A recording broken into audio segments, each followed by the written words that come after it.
tani waa hooyo da'a 8 jir ah waxay faraha kula jirtaa shaqo ay u qalmin danta iyo duruufta ay u geysay waa hooyo da'a oo maskiina oo kabaha casanaysa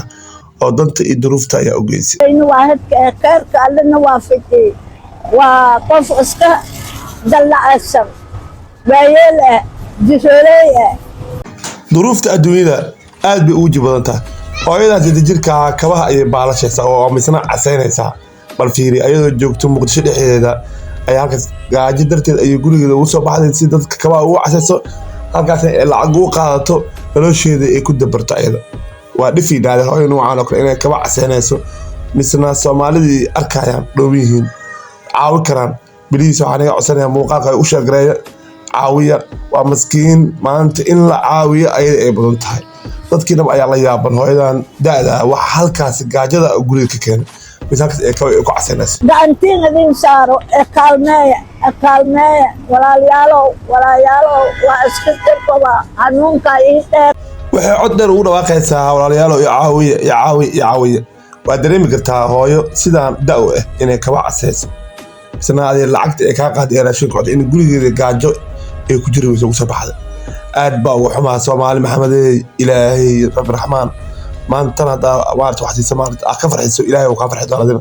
hooyada la barkeedii hoos ayuu yaalaa qof walba oo awoodo hooyo masaakita ha caawiyo walaa waa dhifinaay hooyo noocaas oo kala inay Muqdisho kaba ku casanayso bisan dadkii lacagteysana iska fiirsanayaan waxaan u qabaneen hadal dheer ay ku dhawaaqaysaa caawiyo waxaan xanuunsanahay waa duqoob indhihii aragga iga sii yaraada walaa waa arin aad xanuun badan caloosha ayaa ku xanuunaysa hooyadaasi sida u qiiroonayso iyo xaaladeedu ugu xun kabaha ayaa casanaysaa waa hooyo da'a 8 sano ayay jirtaa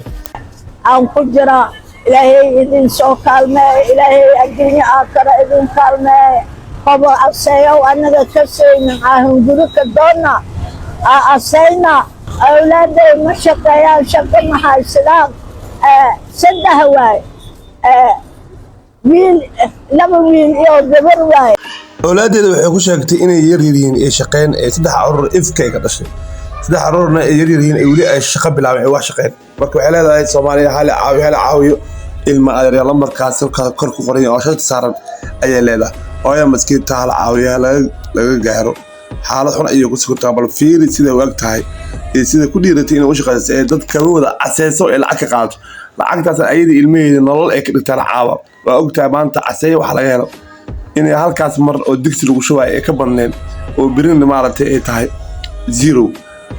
muuqaalka meel gaarsiiyo hooyo masaakiinta hal caawiyo oo maskiin maanta u baahan tahay in wax la caawiyo wallahi waa dhifi naadir